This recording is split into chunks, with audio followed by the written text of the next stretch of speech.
பெரியவங்க அந்த காட்சியை அப்படி அனுபவிக்கிறாங்க. முதல் கண்ணை எடுத்தப்பவே பிடிச்சிருக்கலாம் இல்ல, முதல் கண்ணை அது மட்டும் என்ன சாதாரணமா கான்டாக்ட் லென்ஸா அது, அதுவும் கண்டு தானே, அப்பவே பிடிச்சிருக்கலாமே. இல்ல, முதல் கண்ணு சிவபெருமானுடைய கண்ணு, அது கொஞ்சம் டெஸ்ட் பண்ணி பார்த்துட்டு தான் அருள் செய்யும். ஆனா இப்ப இடது பக்க கண்ணை போக்க போறாரு. இடது பக்கம் என்பது அம்பிகைக்கு உரியது. அம்மாவால புள்ளைய எப்பா நீ படுத்தினது போதுண்டா சாமி, இனிமே என்னால தாங்க முடியாதுன்னு இடது பக்க கண்ணிலே வைக்க போகிற பொழுது பார்த்துக்கிட்டு சும்மா இருக்கிறீங்களே, என் புள்ளைய உடனடியா தடுங்கன்னு அம்மா சொன்னதுனால உடனே நில்லு கண்ணப்பன்னு பிடிச்சாராம். பட்டினத்தார் பார்த்தாரு, இதுவும் வேலைக்கு ஆகாதுப்பா, ஊற்று.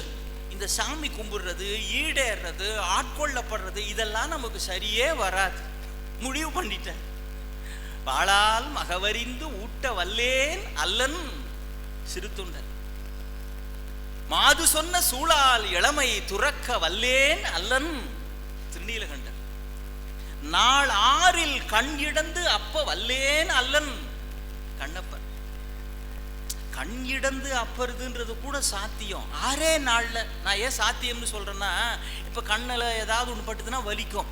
இப்ப இந்த இடத்துல மரத்து போறதுக்கு பல்லு பிடுங்கிறப்ப மரத்து போறதுக்கு ஊசி போடுற மாதிரி, கண்ணை பிடுங்கிறப்ப ஏதாவது மரத்து போறதுக்கு போட்டு பிடிங்கன்னா வலி தெரியாது, அப்படிதானே? வலி தெரியாது, அப்படி கூட செஞ்சிடலாம். ஆனா ஒரு பெருமானுடைய வடிவத்தை, சிலையை பார்த்த மாத்திரத்தில் 6 நாளில் ஒருவன் அவனாகவே கண்ணை தருவதுன்னு வந்தானே, அது என்னால முடியாது. நாளாரில் கண்ணிடந்து அப்ப வல்லேன் அல்ல. அதோட சிறப்பு, அங்கெல்லாம் சிவபெருமான் வந்து கேட்டாரு, புள்ளைய சமைச்சு போடுன்னு கேட்டதனால செஞ்சாங்க. அதே மாதிரி நான் கொடுத்த மண்வோடு எங்கன்னு கேட்டதுனால இவர் இந்த உண்மையை வெளியில சொல்ல வேண்டியதா இருந்தது. திருநீலகண்டர் வரலாறு உங்களுக்கு பின்னால தெரியும். சுவாமி ஒரு மண்வோடு கொடுத்து இதை வச்சுக்க அப்படின்ட்டு போறாரு. திரும்ப அங்கேருந்து வந்து பார்த்தா அதை மறைச்சிடுறாரு சாமியே. எங்க நான் கொடுத்தது அப்படின்னா, இல்லப்பா நான் எல்லா இடமும் தேடி பார்த்தேன் காணோம் அப்படிங்கிறாரு. முடியாது, நான் கொடுத்த மண்வோட கொண்டா அப்படின்றாரு. திருநீலகண்ட வரலாறு படிச்சு உங்களுக்கு தெரியும். அங்கேயும் அவரே கேட்கிறாரு.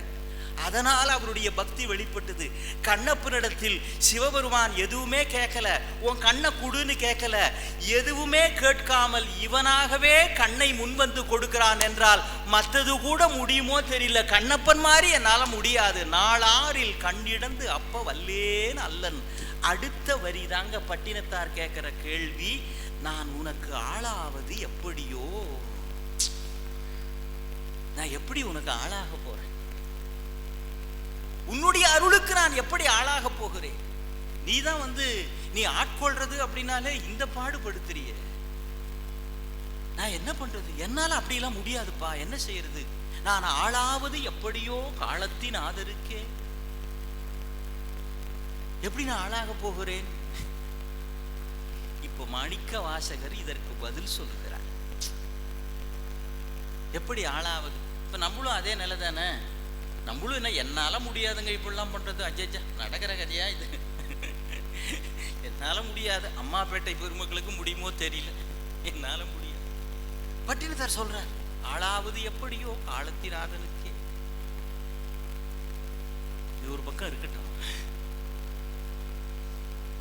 நம்முடைய பாவை நோன்பு அப்படின்னு நம்முடைய தமிழ் மக்களுக்கு ஒரு வழக்கம் இருக்கிறது. இளம் பெண்கள் எல்லாம் காலையில் இறைவனே தனக்கு கணவனாக வர வேண்டும் அல்லது அவனுடைய அடியவர்கள் தங்கள் கணவனாக வர வேண்டும் என்று திருமணம் ஆகாத இளம் பெண்கள் வேண்டிக் கொள்வது மாதிரி இந்த மார்கழி மாதத்திலே பாவை நோன்பு என்று ஒன்று இருந்திருக்கிறார்கள்.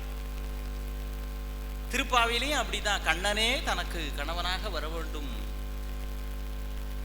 அப்படின்னு அவர்கள் வேண்டுகிறார்கள். திருவம்பாவையிலும் அப்படி ஒன்றை மணிவாசக பெருமான் எழுதியிருக்கிறார். ஒரு பெண்ணு தூங்கிட்டு இருக்கிறா, அவளுடைய தோழிமார்கள்லாம் காலையில ஒரு 4 மணி 4:30 மணிக்கு அங்கேருந்து எதிர்ச்சி வந்து உள்ள தூங்கிட்டு இருக்கிற பெண்ணை எழுப்புறாங்க. இந்த பெண்ணு உள்ள தூங்கிட்டு இருக்கிறார். கொற்ற பனியில இவங்கெல்லாம் நின்றுகிட்டு எழுப்புவது மாதிரி பிறகு எல்லோரும் நீராடுவதற்கு போகிறார்கள், சிவனை ஆலயத்திலே தரிசனம் செய்கிறார்கள். அந்த அடிப்படையை வச்சு பாவை இலக்கியம்னு மணிவாசக பெருமான் பாடுகிறார். இது தெரிஞ்சிருக்கும். ஆதியும் அந்தமும் இல்லா அரும் பெரும் ஜோதியை ஆம்பாட கேட்டேயும் வாழ்த்தடங்கண் மாதே உறங்குதியோ. உள்ள தூங்கிட்டு இருக்கிற பெண்ணை பார்த்து இவங்களாம் சொல்றாங்க, வாழ்த்தடங்கண் மாதே உறங்குதியோ. மாதேவன் வார்கடல்கள் வாழ்த்திய வாழ்த்தொலி போய் வீதிவாய் கேட்டலுமே விம்மி விம்மி மெய்மறந்து நின்றும் புரண்டும் இங்கன் ஏதேனும் அகாள் கிடந்தாள் என்னேயும் தோழி பரிசேலோர் எம்பாவாய். ஆதியும் அந்தமும் இல்லாத இறைவனை வணங்க வேண்டும்ங்கிறதுக்காக நாங்கள்லாம் காலங்கார்த்தால வந்து உன்னுடைய வீட்டு முன்னால பாடுகிறோம். யாம் பாட கேட்டேயும் இப்படி தூங்கிட்டு இருக்கிறியே, நியாயமா? அதுக்கு உடனே இன்னொரு பொண்ணு சொல்றா, அவ தூங்குறான்லாம் தப்பா சொல்லாத, இப்படிலாம் நம்ம ஃப்ரெண்டை நீ அண்டர் எஸ்டிமேட் பண்ணக்கூடாது. நம்மளாம் பாடிக்கிட்டே வந்தோம் இல்லையா, நம சிவாய நம சிவாய நம சிவாயன்னு பாடிக்கிட்டே வந்தோம் இல்லையா, இந்த தெருவுக்குள்ள நுழையிறப்பவே இந்த சத்தம் அவ காதுல விழுந்து அப்படியே பக்தியில தன்னை மறந்து மெய் மறந்து அப்படியே மயங்கி விழுந்துட்டா. இவ பக்தியில தூங்குறா. இன்னொரு பொண்ணு கிண்டல் அடிக்குது. மாதேவன் வார்கடல்கள் வாழ்த்திய வாழ்த்தொலி போய் வீதிவாய் கேட்டலுமே விம்மி விம்மி மெய்மறந்து நின்றும் புரண்டும் இங்கன் ஏதேனும் ஆகாமல் கிடந்தாள். அந்த இளம் பருவத்து பெண்களா இருந்தாலும் சரி, பசங்களா இருந்தாலும் சரி, கிண்டல் கேலி இதெல்லாம் அப்பதான் அதிகமா இருக்கும் நமக்கெல்லாம். நம்மளும் அப்படித்தானே இருந்திருப்போம். காலேஜ் படிச்சப்போ அல்லது பள்ளிக்கூடத்துல இருந்தப்போ இருந்த அந்த சந்தோஷம், அந்த உற்சாகம், ஃப்ரெண்ட்ஸோட சேர்ந்து கிண்டல் அடிக்கிறது, தமாஷு, கலாய்க்கிறதுன்றாங்களே, அதெல்லாம் வாழ்க்கையில் வேற எந்த பருவத்திலையும் இருக்காது. அதை அப்படியே கொண்டு வந்து காட்டுறார். மணிவாசகர் காலத்திலையும் அப்படிதான் இருந்திருக்கிறாங்க நம்ம தமிழ் பிள்ளைகள். அந்த பொண்ணு ஒரு வார்த்தை கேட்கிறா பாருங்க, யாம் பாட கேட்டேயும். உன் வீட்டு வாசல்ல வந்து யாம் பாட கேட்டேயும், என்ன வார்த்தை? ஒத்தரா இருந்தா கூட பரவாயில்ல, நான் தூங்கிட்டு இருக்கிறேன், கொஞ்சம் அப்புறமா வர சொல்லி டிஸ்டர்ப் பண்ணாத அப்படின்னு சொல்லிட்டு தூங்கலாம். யாம் பன்மையில சொல்றா, உன் வீட்டு வாசல்ல ஒரு 15-20 பேர் உன்னுடைய நண்பர்கள் வந்திருக்கிறோம்னு தெரிஞ்சும் தூங்குறியே. யாம் பாட, பொதுவா ஃப்ரெண்ட்ஸ் எல்லாம் சேர்ந்தா பேச்சு தான் அதிகமா இருக்கும், கிண்டல் நையாண்டி பேச்சு தான் அதிகமா இருக்கும். பாட்டு அப்படின்றது முன்கூட்டியே திட்டமிட்டு நாம் பாடலாம்னு முடிவு பண்ண பிறகுதான் பாட்டு வரும். அதுவும் இளம் பெண்கள்லாம் சேர்ந்தா பாடலா வரும், பேச்சு, அதுவும் கிண்டல் பேச்சு இதுதான் வரும்.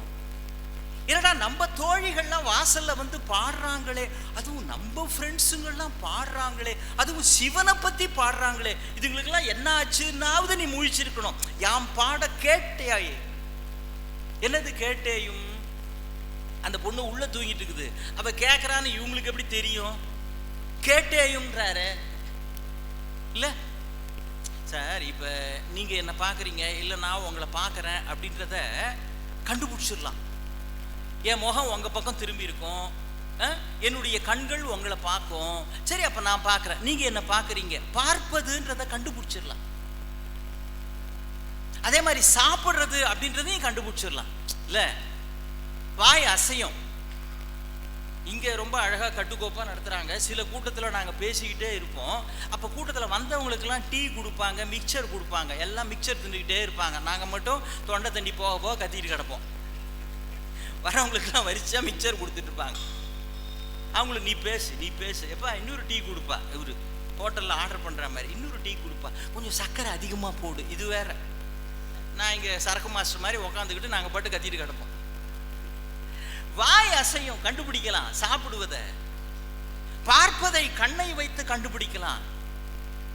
கண்கள் அங்கு இங்கும் பார்த்துக்கிட்டு இருக்கோம், நம்மளை தான் பார்த்துக்கிட்டு இருக்கோம், திறந்து இருக்கோம். ஆனா கேட்கறத கண்டுபிடிக்க முடியுமா? இப்ப நான் பேசுறத நீங்க கேட்கறீங்க அப்படின்னு நான் நம்பிக்கிட்டு இருக்கிறேன். கேட்கறீங்கன்றதை எப்படி கண்டுபிடிக்க முடியும்? காது அசையுமா? அது மிருகங்களுக்கு தான் உண்டு. கஜகர்ணம் கோகர்ணம் அப்படின்னு சொல்லுவாங்க. ஒரு ராஜாவை பார்க்கறதுக்கு ஒருத்தன் வந்திருக்கிறான். ராஜா, என்கிட்ட தனிப்பட்ட திறமைகள்லாம் இருக்கு ராஜா, நீங்க அதை பார்த்துட்டு எனக்கு பரிசு கொடுக்கணும் அப்படின்னு இருக்கிறான். என்னப்பா தனிப்பட்ட திறமை அப்படின்னா, இவன் பேசிக்கிட்டே இருந்தான், ஆடுறான் பாடுறான், குட்டிக்கரணம் அடிக்கிறான், அப்புறம் கண்ணை மூடிக்கிட்டே அங்கேயும் இங்கேயும் போயிட்டு வரான். அப்போ மந்திரி என்ன பண்ணாரு, ஒரு பூ எடுத்து அவன் மேலே போட்டாரு. போட்டுட்டு, அரசே இவன் மிகச்சரியானவன், இவன்கிட்ட கொடுங்க, இவனுக்கு என்ன பரிசு தரணுமோ தாங்க அப்படின்றாரு. என்ன இப்போ என்ன நீ பூவை தூக்கி அவன் மேலே போட்டுட்டு அவனுக்கு என்னவோ பெரிய திறமை இருக்குதுன்னு சொல்றீங்களே? மந்திரி சொன்னாரு, அது ஒன்றும் இல்லை ராஜா, இந்த மாடு மேலே, யானை மேலே, குதிரை மேலே நீங்கள் எதையாவது போட்டிங்கன்னா அந்த தோலை அந்த இடத்துல மட்டும் அதை ஆட்டும். கவனிச்சிருப்பீங்க, லேசாக ஏதாவது ஒன்று வந்து அந்த இடத்துல மட்டும் ஆட்டி அதை உதுத்துரும் கீழே. யானைக்கு அப்படிதான், காது ஆடும். கர்ணம்னா காது, யானை காதை மட்டும் ஆட்டும்.